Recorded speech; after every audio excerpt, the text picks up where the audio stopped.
Our speaker this morning is Kimberly Monzingo. Kim is a 3-year boarding student from Plano, Texas. She is the member of the varsity girls ice hockey team and a captain of the varsity girls rowing team. She's the proud roommate of Annabella Schaefer. Kim.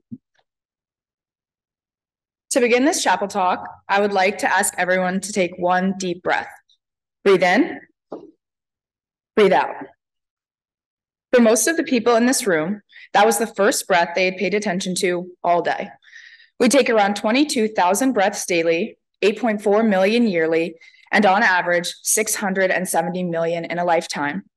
With this being said, we have about 670 million opportunities in our life to pay attention to such a little thing. Though breathing rarely ever crosses our mind, it plays the biggest role in our body's ability to stay alive. When someone enters the emergency room, the first question that is always asked is, are they breathing? This is also the first question that is asked as a newborn comes out of the womb, and the last question that is asked to someone who is dying. Breathing is the process of taking air into and expelling it from the lungs. As the air comes in, the oxygen that we take goes into our blood. Oxygen is the foundation of how our body produces energy by allowing us to break down the food that we eat. Without oxygen, none of this would be possible. Behind every amazing thing that we humans are capable of doing, there is a breath so small and so simple that we can be grateful for. Just like our bodies, we are constantly moving and focusing on the big things that are happening in life. As high schoolers, we give the majority of our attention to academic performance, skills in sports, or our social status. We fail to pay attention to the little details in life because we are so caught up in what we believe to be the bigger picture. In the Bible, there's a story about two women named Mary and Martha.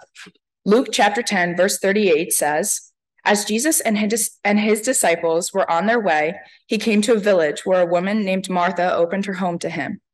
She had a sister called Mary who sat at the Lord's feet listening to what he said. But Martha was distracted by all the preparations that had to be made. She came to him and asked, Lord, don't you care that my sister has left me to do the work by myself? Tell her to help me.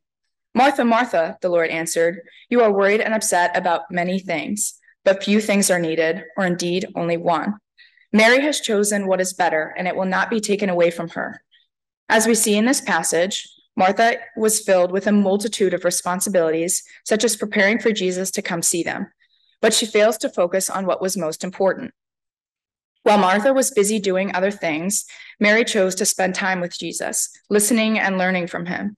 Amidst the busyness of Hill, we can find ourselves living a lifestyle similar to Martha. Our days are filled with doing work and accomplishing tasks, which oftentimes keeps us from being grateful for little relational moments. As some of you may know, my mother passed away from lung cancer when I was 11 years old. Losing such a wonderful role model and older female figure in my life has been by far the biggest struggle that I've dealt with. I was forced to have the maturity level of an adult when I had barely finished elementary school. Along with this, I had to experience the emotions of the grieving process at such a fragile time in my life. Though a tragic situation, grief gives you a completely different perspective on life. When you lose someone, especially if it is sudden, you begin to understand how the time you spend with others is so valuable. I never had any doubt that my mother would not be here to see me walk down the aisle at my wedding, watch my kids play in the backyard of my home, or let alone watch me graduate high school. In the back of my mind, I had this idea that she would always be there, and I would have her by my side as I grew up. Since losing her, I now treasure the moments that I did get to spend with her.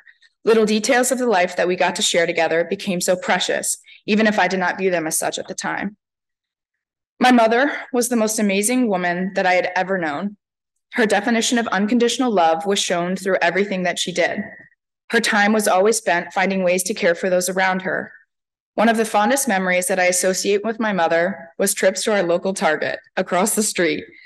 I couldn't put a number on how many times I had visited a Target in my life, but there was always something so special about going with my mom. I would end my long day of school running into my mom's arms and preparing for the most exciting part of my 9-year-old self's day. That trip from the gates of my elementary school to the doors of Target only took 5 minutes, but it felt like a lifetime. The aisles seemed like the streets of downtown Dallas as the shelves towered over me like skyscrapers. Even if I would leave the store with an empty basket, my day was already filled with such wonderful moments with my mother. I was never worried about what was to come, only the present experience that I was having with her. Now that I'm older and she is gone, I transfer this mindfulness into my daily life.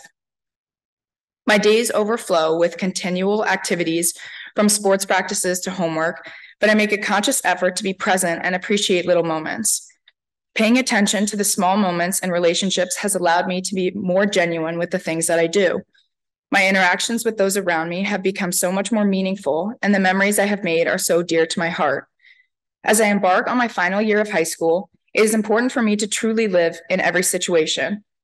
Am I distracted with thoughts of the future, or am I living in the present moment? Whether or not this is your first year at Hill or your fourth, we have plenty of chances to choose to be present. The van rides to the Schuylkill River, dance parties in the hockey girls' locker room, or early mornings in the classroom have sculpted me into the person that I am today. We are given so many chances throughout our life to shed light on the precious little encounters that we have on a daily basis. The short hello, how are yous, or the smile shared across a hallway have so much value. The small things that we can do for others could be the things that help them get through their day. Just as oxygen is fuel for our bodies, every little interaction is fuel for who we are as people. The moments that we have, similar to the air that we breathe, are transformed in us. They work inside of us by changing the way we think, just like how our body transforms oxygen into the energy we need throughout the day. As carbon dioxide leaves our body in a cycle, we're also able to touch those around us through the same cycle. Without these little treasured encounters, we would not function the same way or have the same characteristics. I encourage you throughout the rest of this year to take notice of the things that we fail to pay attention to on a daily basis and be grateful for them. Use every opportunity you have to then return this love and kindness to another person. Remember that just like breathing, our body and mind depend on these little things to survive. In the amount of time you have spent listening to this chapel talk, you have taken around 150 breaths. If your body can manage to do all of that in the span of a 10-minute chapel talk, imagine the people you can touch and the memories you can make in your lifetime. Thank you.